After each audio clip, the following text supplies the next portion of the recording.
Most people never fail. Not because they succeed, but because they never aim high enough to fail. They wake up, follow routines they didn't design, chase goals they didn't choose, and call it being realistic. They confuse comfort with safety. They confuse familiarity with stability. And slowly, quietly, without realizing it, they choose average. This is not a motivational slogan. This is a warning. Because thinking small doesn't just limit what you achieve, it shapes who you become. Right now, there are two paths in front of you. One leads to growth, discomfort, uncertainty, and pressure. The other leads to predictability, approval, and a life that looks fine from the outside but feels empty on the inside. One path requires you to think bigger than your current circumstances. The other allows you to stay exactly where you are. Thinking bigger is not about arrogance. It's not about pretending you're better than others. It's about refusing to shrink your potential to fit into environments that were never designed for greatness. Average is not a neutral place. It's a slow drift away from who you could have been. Most people don't consciously choose average. They slide into it. They inherit it. They absorb it from their surroundings. They learn it from people who settled and then called that settlement wisdom. Think about how early it starts. You should be realistic. Don't get your hopes up. People like us don't do things like that. Just be grateful for what you have. Gratitude is powerful, but gratitude without ambition becomes a cage. You were not meant to live a life where your biggest goal is to make it to the weekend. You were not designed to count the years by how fast they pass instead of how deeply they're lived. And yet, that's exactly what happens when you stop thinking bigger. Thinking bigger means asking uncomfortable questions. What if I'm capable of more than this? What if the life I want isn't unrealistic, just unfamiliar? What if fear has been disguising itself as logic? Fear is clever. It doesn't always scream. Sometimes it whispers reasonable excuses. It tells you to wait, to prepare forever, to start later, to avoid embarrassment, to avoid failure, to avoid judgment. But here's the truth nobody likes to say out loud. The cost of thinking bigger is fear. The cost of staying average is regret. Fear is loud in the beginning, but regret is quiet and permanent. Average thinking keeps you focused on survival. Bigger thinking forces you to consider legacy. Average thinking asks, what's the safest move? Bigger thinking asks, what's the most meaningful one?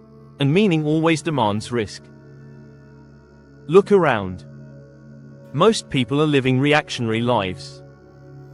They react to bills, react to expectations, react to emergencies. They're busy, but not intentional. Moving, but not progressing. Exhausted, but unfulfilled. Thinking bigger doesn't mean doing more. It means aiming differently. It means refusing to let your environment decide the size of your dreams. Just because no one around you is doing something doesn't mean it's impossible. It just means you might be early. Every significant shift in history began with someone who was told they were unrealistic. Too ambitious. Too extreme. Too much. Average thinking always attacks bigger thinking first, because bigger thinking exposes its limitations. When you think bigger, you disrupt comfort. You make people question their own choices.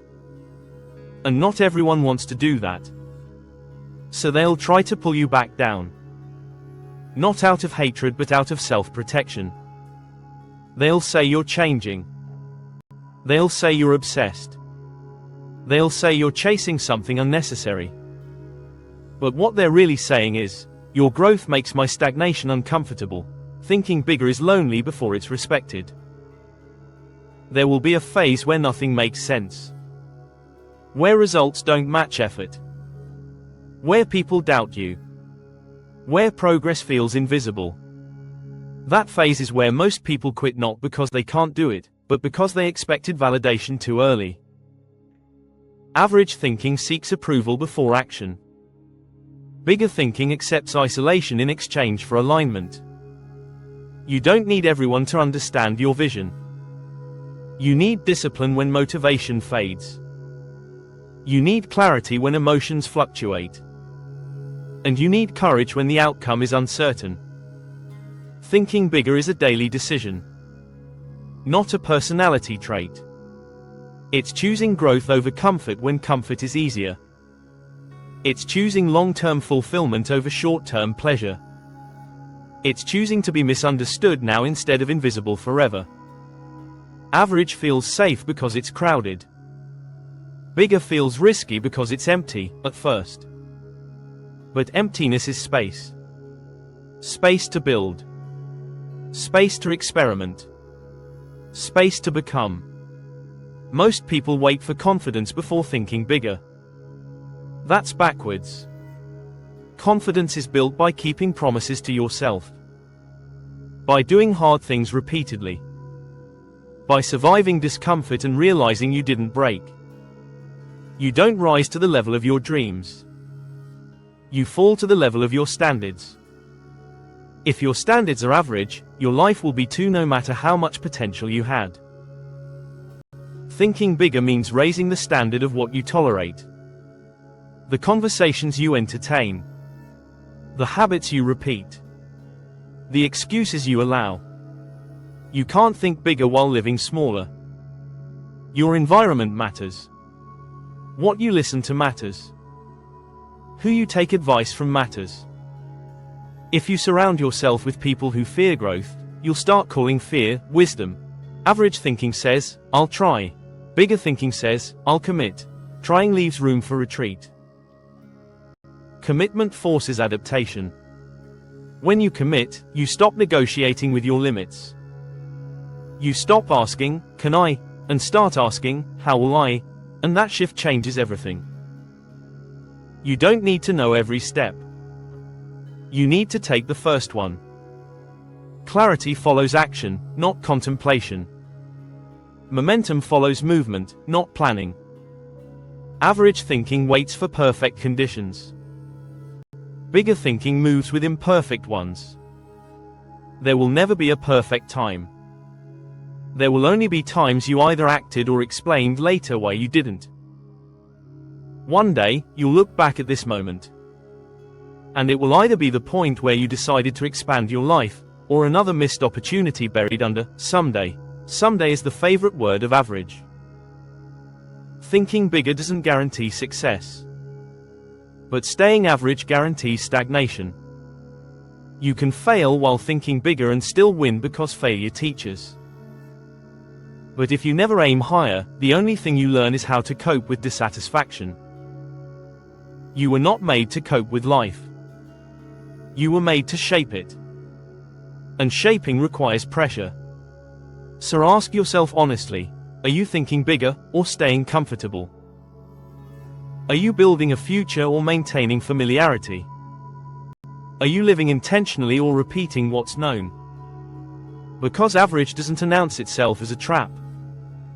It introduces itself as normal, and by the time you realize it's not enough, years have already passed. This is your moment to decide differently. Not tomorrow. Not next year. Now. Think bigger even when it scares you. Especially when it scares you. Because the only thing more frightening than failing at something meaningful is succeeding at something that never mattered. And when this journey feels heavy, when doubt creeps in, when progress feels slow, remember this: growth always feels uncomfortable before it feels natural. The discomfort is not a sign you're doing something wrong.